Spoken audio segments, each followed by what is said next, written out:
Hello दोस्तों, स्वागत है आप सभी का 17 जुलाई 2023 के आज के करंट अफेयर्स के क्लास में। चलिए शुरू करते हैं बिना समय गवाए। देखिए आज का पहला सवाल है और टेलीग्राम चैनल रैकपीडिया से नहीं जुड़े हुए हैं तो ज़रूर ज्वाइन हो जाइएगा, क्योंकि मैं वहाँ पर भी डेली के करंट अफेयर्स भेजता रहता हूँ। ठीक है, चलिए चैनल पर नए हैं तो और सब्सक्राइब कर लीजिएगा।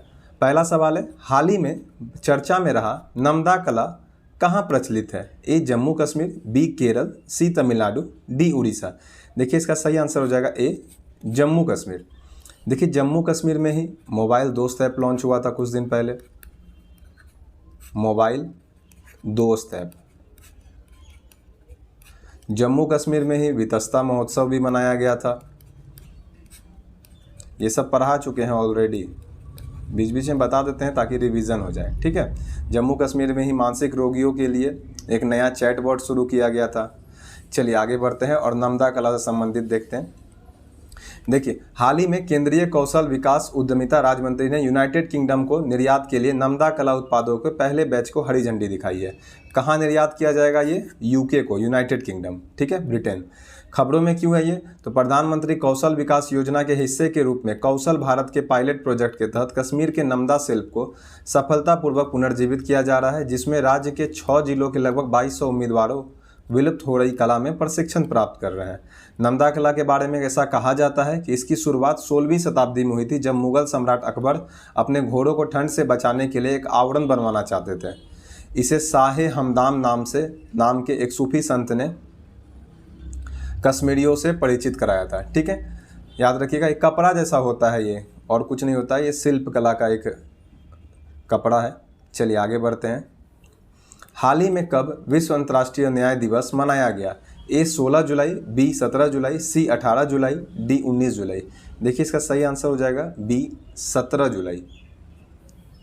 देखिए विश्व अंतर्राष्ट्रीय न्याय दिवस को ही अंतर्राष्ट्रीय आपराधिक न्याय दिवस या अंतर्राष्ट्रीय न्याय दिवस कहा जाता है।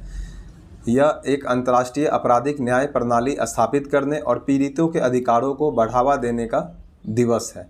साल 2023 का थीम क्या था? सामाजिक न्याय के लिए बाधाओं पर काबू पाना और अवसरों को उजागर करना है। चलिए नेक्स्ट क्वेश्चन देखते हैं। देखिए हाल ही में भारत सरकार ने किस देश की मदद से पर्वतीय सड़क बुनियादी ढांचे के लिए दिशा निर्देश विकसित किया है? ए चीन, B Japan, C France, D Korea. देखिए इसका सही आंसर हो जाएगा बी जापान। हाल में निधन हुए रविंद्र महाजन का संबंध किस क्षेत्र से था? महेंद्र महाजन का संबंध किस क्षेत्र से था? ए अभिनेता, बी राजनेता, सी साहित्यकार, डी नर्तक। तो याद रखिएगा ये अभिनेता थे, और कौन से अभिनेता थे? ये मराठी अभिनेता थे। चलिए नेक्स्ट क्वेश्चन देखते हैं। हाल ही में भारत और किस देश ने 3 स्कॉर्पियन पनडुब्बी के निर्माण के लिए समझौता किया? A UAE, B Germany, C America, D France. देखिए सही आंसर हो जाएगा डी फ्रांस। देखिए फ्रांस का अभी सर्वोच्च सम्मान किसको मिला हुआ है? फ्रांस का सर्वोच्च सम्मान नरेंद्र मोदी जी को मिला, कल भी पढ़ाए हुए थे। बेस्टिल डे फ्रांस का जो राष्ट्रीय दिवस है, जैसे हमारे यहाँ आज़ादी का दिवस होता है ना, स्वतंत्रता दिवस 15 अगस्त, उसी तरह वहाँ पे बेस्टिल डे होता है। ठीक है, उसी में हमारे पीएम मोदी चीफ गेस्ट थे, तो वहीं पर उन्हें क्या मिला है? सर्वोच्च सम्मान फ्रांस का। इसके बारे में ऑलरेडी पढ़ा दिए हैं। चलिए आगे बढ़ते हैं। और फ्रांस के मार्सिल में ही, याद रखिएगा, फ्रांस के मार्सिल में ही भारत सरकार एक नया वाणिज्य दूतावास खोलने जा रहा है।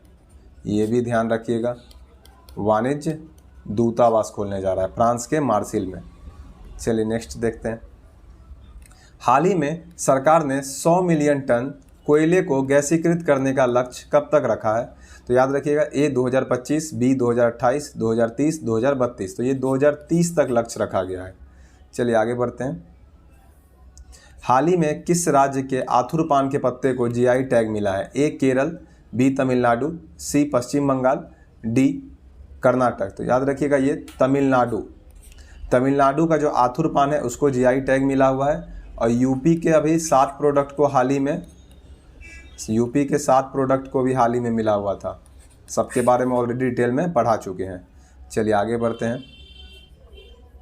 हाल ही में बढ़ती खाद्य पदार्थों की कीमतों से निपटने के लिए आपातकाल की घोषणा किस देश ने की है? A Thailand, B Malaysia, C Nigeria, D Brazil. देखिए इसका सही आंसर हो जाएगा नाइजेरिया। चलिए आगे बढ़ते हैं। हाल ही में किस राज्य ने नीलामी के लिए सबसे बड़ी संख्या में खनिज खंडों की घोषणा की है? ए झारखंड, बी मध्य प्रदेश, सी छत्तीसगढ़, डी उड़ीसा। देखिए इसका आंसर हो जाएगा बी मध्य प्रदेश। देखिए मध्य प्रदेश में ही अभी स्कूली पाठ्यक्रम में काफ़ी ज़्यादा ये चर्चा में है, पढ़ाए भी थे। स्कूली पाठ्यक्रम में सावरकर जी का अध्याय जोड़ा गया है, ठीक है, तो ये भी ध्यान रखिएगा। चलिए आगे बढ़ते हैं। हाल ही में 4 रनवे वाला भारत का पहला हवाई अड्डा कौन सा है? A Goa airport, B Mumbai airport, C IGI Delhi, D कोई नहीं।